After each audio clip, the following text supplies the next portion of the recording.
नमस्कार प्यारे बच्चों, आशा करता हूँ आप बहुत अच्छे होंगे।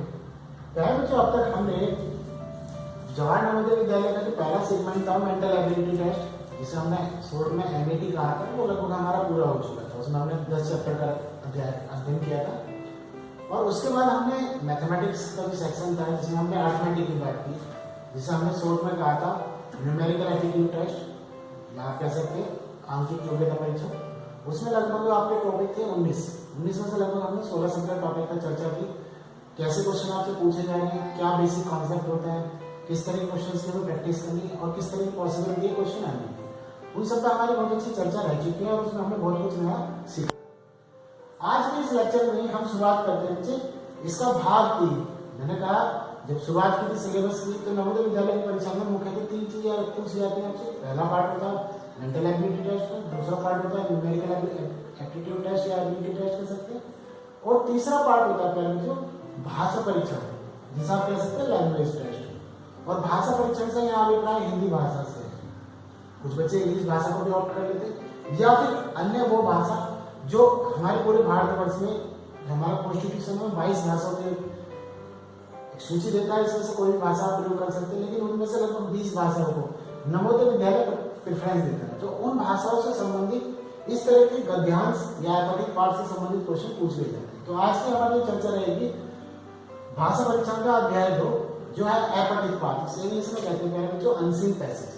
इसमें कैसा क्वेश्चन आपसे पूछा जाता है और इस क्वेश्चन को पूछने की क्या ऑब्जेक्टिव है, इस पर हम थोड़ी सी पहले चर्चा कर लेते हैं, तब हम समझेंगे कि क्वेश्चन किस तरीके से पूछते हैं। देखिए बच्चे, जब हम कक्षा 6 में प्रवेश ले रहे हैं कैसे रेपुटेड स्कूल के अंदर, तो हमसे आशा करते हैं कि हमारा बौद्धिक स्तर इतना व्यापक हो कि यदि हमको पुस्तक पढ़ने के लिए कोई पैरा दिया जाए और पैरा पढ़ने के बाद हम उसमें से क्रॉस क्वेश्चन अगर हमारे शिक्षक साथी या हमारे साथी पूछते हैं तो उस स्थिति में हमारी जिम्मेदारी बनती है कि हम उसको पढ़ने के बाद उसके उत्तरों को ठीक प्रकार से साझा कर सकें या बता सकें। तो ऐसी ही कुछ स्थिति हमें एपिक पार्ट अर्थात अनसीन पैसेज के साथ सीखने को मिलती है, जिसमें हम कोई भी पार्ट आपको दे दिया जाता है, पैरा दे दिया जाता है, उस पैरे को आपको पढ़ना पड़ता है और पढ़ने के बाद उसको समझ विकसित करनी पड़ती है और उसके दिए 4 से 5 क्वेश्चन होते हैं, उनके जवाब आपको देने पड़ते हैं। चलिए कैसा क्वेश्चन होता है देखते हैं। जैसे बच्चे इन्होंने क्वेश्चन दिया, ये कहते हैं अपने बीजों की छाल और पत्तियों के औषधीय लाभों के कारण नीम के वृक्षों को गांव का औषधालय कहा जाता है। संस्कृत में इसको अरिष्ट कहा जाता है और जिसका अर्थ है निर्दोष अर्थात नष्ट न होने वाला और पूर्ण। कीटों के नियंत्रण में नीम का तेल महत्वपूर्ण भूमिका अदा करता है और इसका प्रयोग मच्छर के प्रतिरोधक के रूप में किया जाता है। नीम के बीजों की खली उर्वरक के रूप में प्रयोग की जाती है।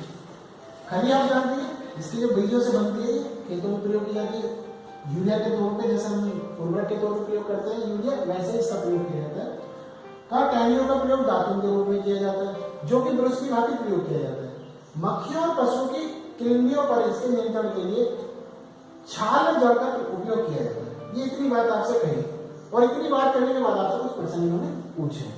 देखिए सबसे पहली बात तो ये बस पढ़ना ही नहीं है, इसको इस तरीके से पढ़ना है कि आपके मस्तिष्क में प्रकार से स्थिर हो जाए ताकि क्वेश्चन को करते वक्त आप तुरंत गति से समाधान कर सकें।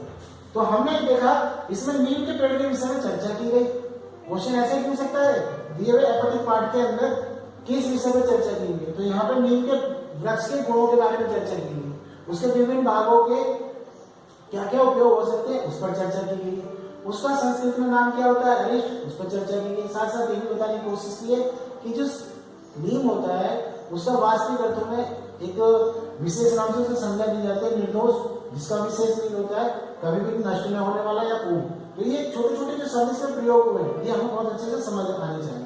और साथ साथ वो कहीं ना कहीं ये भी जानने की कोशिश की कि आपका कक्षा 5 तक आते आते कितनी जो भी आप भाषा प्रयोग करें वो इंग्लिश हो सकती है, आपकी हिंदी हो सकती है, मराठी हो सकती है, कोई भी अन्य भाषा हो सकती है बीच में से, तो उन भाषा के शब्दों पर आपकी कितनी पकड़ है, आप उस भाषा को किस तरीके से स्वीकार कर लेते हैं, उसके अर्थ को बता पाते हैं नहीं बताते, ये भी कहीं ना कहीं इसका एक महत्वपूर्ण रोल है। अब जैसे पहला प्रश्न बच्चे ने कहा, ये कहते हैं औषधालय है, औषधालय का क्या अभिप्राय है? देखो औषधालय का मतलब कृषि भूमि तो होता नहीं है, खेल का मैदान भी नहीं होता है, औषधीय भंडार और फार्म हाउस, ये 4 विकल्प दिए। आपने देखा वो औषधालय जब भी प्रयोग किया जाता है, अगर इसका आप संधि विच्छेद भी करें औषध प्लस आलय, औषध प्लस आले, औषध क्या है? औषधि, औषधि मतलब दवाई, आले मतलब घर। दवाइयों का जो घर होता है उसको कहा जाता है औषधालय। तो स्वाभाविक सी बात है, जब घर है भंडार होगा औषधि होगा, तो इसे औषध भंडार, इसका सही विकल्प होगा। तो आपसे पूछा गया औषधालय का क्या अभिप्राय, उसका अभिप्राय है औषध भंडार। जबकि औषधालय का इसमें कहीं भी जिक्र नहीं है, लेकिन नीम के पेड़ को कहीं ना कहीं इस बात से दर्शाने की कोशिश की है कि उसका संबंध चिकित्सा से है। जैसे चेचक की टीके, आप चेचक का निवारण करते हैं, तो कहीं ना कहीं नीम का भी प्रयोग चेचक के निवारण में किया जाता है। तो कहीं ना कहीं चेचक ये बताने की कोशिश कर रहा है कि उसका प्रयोग किसमें होता है? औषधि का। तो यहाँ से इन्होंने अपना खुद से नाम लेके आए औषधालय। तो औषधालय से अभिप्राय क्या होता है? औषध भंडार। क्लियर है बच्चों? चलिए एक और बात को क्वेश्चन देखते हैं। ये कहते हैं आपसे नीम के पेड़ का किसान के लिए उपयोग भाग है, मतलब नीम का ऐसा पेड़ जो होता है उसका ऐसा कौन सा भाग है जो सर्वाधिक उपयोगी होता है किसान के लिए। अब ये बीज की अगर हम बात करें तो हमने पढ़ा था बीज से क्या होती है? खली बनाई जाती है। बीजों की खली बनाई जाती है जो उर्वरक के रूप में होती है। अब किसान क्या करता है? किसान खेती करता है।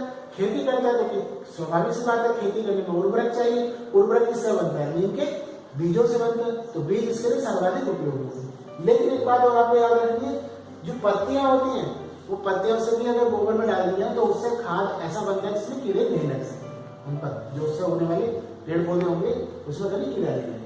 तो मेनली इसका जो विकल्प होगा सही वो होगा बीज। लेकिन आपको ये जानकारी है अन्य भागों का क्या उपयोग होता है। तीसरा प्रश्न आपको दिया है, ये कहते हैं निर्दोष का पर्यायवाची नहीं है। अब निर्दोष का क्या पर्यायवाची नहीं है? निर्दोष का पर्यायवाची नहीं है क्या होता? अब देखिएगा दोष रहित, निर्दोष का मतलब दोष रहित ही होता है, मतलब जिसमें कोई दोष ना हो, बिना दोष का क्या कहलाता है? निर्दोष कहलाता है। ये भी इसका अर्थ होता है। त्रुटि, जब किसी में कोई त्रुटि नहीं होगी तो इसका मतलब सीधी सी बात है उसमें कोई दोष भी नहीं होगा। तो ये भी इसका मतलब हो सकता है, ये भी इसका मतलब हो सकता है। बेजोड़, बेजोड़ का मतलब अभिप्राय होता है कि उसके जैसा कोई नहीं है, उसके जैसा कोई नहीं है, तो उसी स्थिति में से कहेंगे बेजोड़ कहेंगे। लेकिन अगर हम बात करें पर्यायवाची नहीं है, क्रूप, क्रूप का मतलब होता है ऐसा रूप जो देखने में बहुत अच्छा नहीं लगता हो, बिना रूप वाला या देखने में बहुत अच्छा नहीं हो, उसे कहेंगे क्रूप। जबकि इसका निर्दोष का पर्यायवाची क्या नहीं हो सकता? क्रूप ही नहीं हो सकता। ये भी इसका पर्यायवाची होगा, ये भी इसका पर्यायवाची होगा, ये भी इसका पर्यायवाची होगा। ठीक है बच्चों, आगे बात करें हम। चौथा क्वेश्चन क्या है? कीट से क्या तात्पर्य है? बच्चे कीट से तात्पर्य कुछ व्यक्ति बिल्कुल नहीं हो सकता, प्रदूषण ये भी नहीं हो सकता, फसल को नष्ट करने वाला कीड़े ये हो सकता है। तो इससे कीटों से अभिप्राय क्या? कीट सिर्फ उसी को कहेंगे, कीट बताएंगे जो आपकी फसल को नष्ट करने वाले कीड़े मकोड़े होते हैं, वही कीट के श्रेणी में आते हैं। आपसे कहने लगे तितली का कीट है, तो तितली कीट नहीं है वो, क्योंकि वो आपकी फसलों को क्षति नहीं पहुंचाती। फसल आएगी अपने आपकी फसल में, अगर फूल आ रहे फूल पे बैठेगी, उसका मकरंद को चूसेगी और अपने स्थान पर चली जाएगी, लेकिन आपकी फसल को कोई क्षति नहीं पहुंचेगी, बल्कि वो फसलों का और संवर्धन की स्थिति में या विभिन्न प्रकार की जो निषेचन प्रक्रिया है उसमें मददगार होती है। कीट उसे नहीं गाया जाता। लेकिन अगर हम बात करें टिड्डी, वो आपकी फसल को क्षति पहुंचाती है, तो ऐसी स्थिति में क्या कहलाती है? आपकी कीट कहलाती है।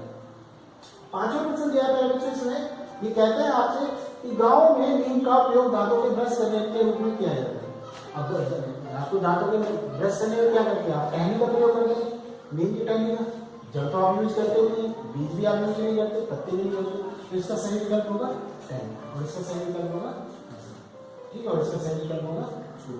तो ये जो क्वेश्चन है, ये पूरा जो पठित पाठ है, ये बच्चे आपसे 2019 की परीक्षा में पूछा गया था। जेएनवी 2019 में परीक्षा हुई, इस तरह का प्रश्न आपसे पूछा गया। और आपको बता दें, जवाहर नवोदय विद्यालय की परीक्षा जो होती है उसमें कुल क्वेश्चन मान लीजिए सपोज करो 100 है, मान लीजिए 100 है, तो 100 में से 25 क्वेश्चन आपके हिंदी के आएंगे, 50 क्वेश्चन मानसिक योग्यता परीक्षा से आएंगे, और 25 क्वेश्चन आपके न्यूमेरिकल एप्टीट्यूड टेस्ट से आएंगे, अर्थात आंकिक योग्यता परीक्षा से आएंगे। लेकिन आपके जो हिंदी के 25% क्वेश्चन उसमें पूछे जाएंगे, उन 25% क्वेश्चन में से कम 30 से 40% क्वेश्चन केवल एपॉटिक पार्ट से पूछे जाते हैं। ये कभी कभी 60% भी अभिप्राय इस बात से कि कभी कभी 2 या 3 पैरे भी आपको दे दिए जाते हैं, जिससे क्वेश्चन आपको दिए होते हैं, और एक पैरे से लगभग 4 से 5 क्वेश्चन होते हैं। मान लीजिए 4 पैरे भी आपको दे दिए तो 5 और 20 क्वेश्चन इसी से बनते हैं, समझ रहे ना? यानी 25 क्वेश्चन में से 20 क्वेश्चन केवल एपॉटिक पार्ट से पूछ लिए जाते हैं, बाकी 5 क्वेश्चन जो होते हैं वो अन्य हिस्से से पूछ लिए जाते हैं, जिसमें शब्दार्थ हो सकते हैं, जिसमें पर्यायवाची हो सकते हैं, जिसमें विलोम शब्द हो सकते हैं। तो आशा करता हूँ बच्चे आपने अच्छे से एपॉटिक पार्ट का जो कॉन्सेप्ट होता है उसको अच्छे से समझा होगा। और बच्चे इसके करने के लिए मैं ऐसा नहीं है कि मैं आपको रेगुलर लेक्चर दूंगा, क्योंकि मेरा उद्देश्य ये था कि आपको पता लग जाए कि आपके पास से क्या अभिप्राय होता है, इसमें किस तरह के प्रश्न आपसे पूछे जाते हैं, ये आपको समझ होनी चाहिए। आपके पास जो भी अभ्यास पुस्तिका हो उससे आप क्वेश्चन करते रहिए। ये बहुत डिफिकल्ट क्वेश्चन नहीं है, ये कह सकते हैं डिफिकल्ट पार्ट नहीं है जिसको आप नहीं कर पाए। हिंदी का पार्ट है, बहुत आसानी से आप कर सकते हैं। तो जितनी आप अभ्यास प्रैक्टिस करेंगे इसका उतने अच्छे से आप इसको कर पाएंगे। यदि फिर भी कोई दिक्कत आती है बच्चे तो आप हमें कमेंट कर सकते हैं। मिलते हैं बच्चे अगले लेक्चर में, तब तक घर में रहें, सुरक्षित रहें। Bye bye.